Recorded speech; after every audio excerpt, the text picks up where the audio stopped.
Welcome back to the Jackass Courtroom of Possum County. All right, folks, gather in. Today, we're stepping out of the usual Possum country chaos and into a story that deserves every bit of our attention. This isn't comedy. This isn't courtroom foolishness.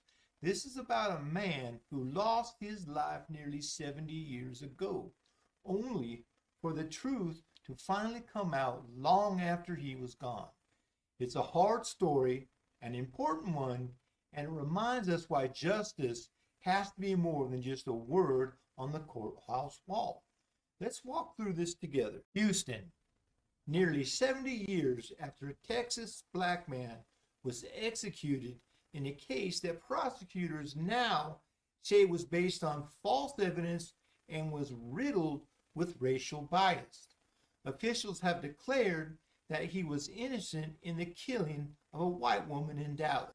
Tommy Lee Walker was executed in the electric chair in May 1956 for the rape and murder of 31-year-old Venus, or maybe Venice, Parker. At the time of the trial, prosecutors had alleged Walker attacked Parker, a store clerk who was on her way home, on the evening of September 30th, 1953.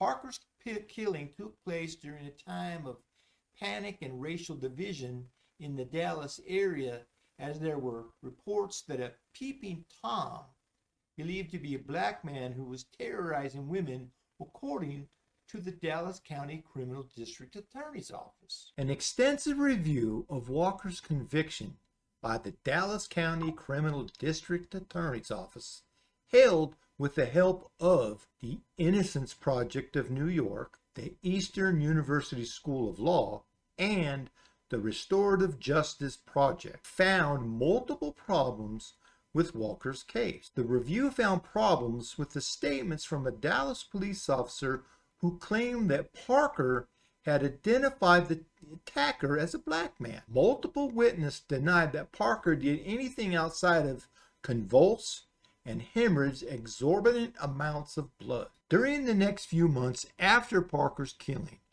hundreds of black men were rounded up by the authority, and 4 months later, Walker, then 19 years old, was arrested. Walker was subject to threatening and coercive interrogation tactics by Will Fritz, a Dallas police captain who had been a member, says Cruzat. Walker later testified he confessed to killing because he was afraid of his life, said Cruzat. At his trial, Walker's lawyers presented 10 witnesses who testified that at the time of the murder, they were with Parker and his girlfriend when she gave birth to their son, Edward Lee Smith, at a local hospital, according to the Innocence Project. But this carried little weight in Jim Crow Dallas, the Innocence Project said. Walker was convicted by an all-white jury in 1954. The prosecution in this case presented misleading and inadmissible evidence, said Cruzat. This case, while it has undeniable legal errors, was riddled with racial injustice during a time when prejudice and bigotry were woven throughout every aspect of society, including the criminal justice system. During an emotional moment at Wednesday's meeting, Smith, Walker's now 72-year-old son, and the victim's son, Joseph Parker, hugged each other.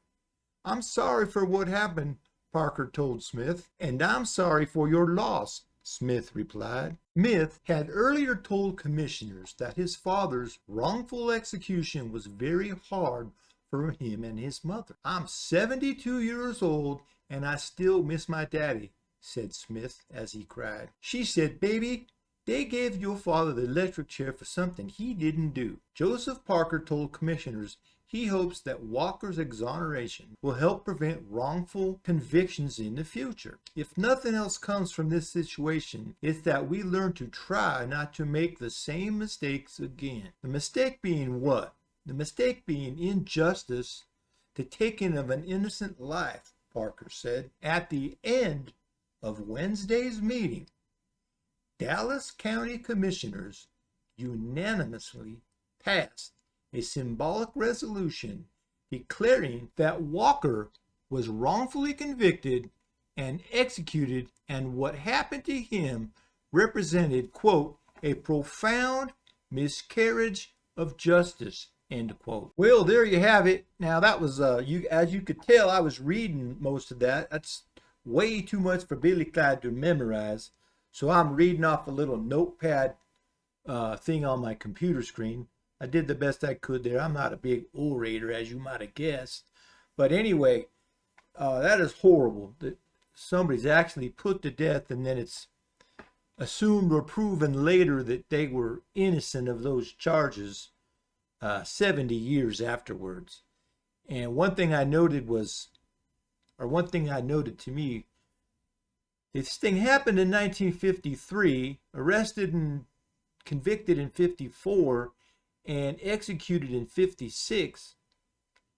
That takes 30 years these days. You don't do that in 3. So I know it's frustrating and it takes forever to put someone in the death penalty, but maybe you need that much time to make sure somebody didn't screw up. But these days with DNA and whatnot, we're not relying on witnesses and circumstantial evidence as much as you were back then 70 years ago.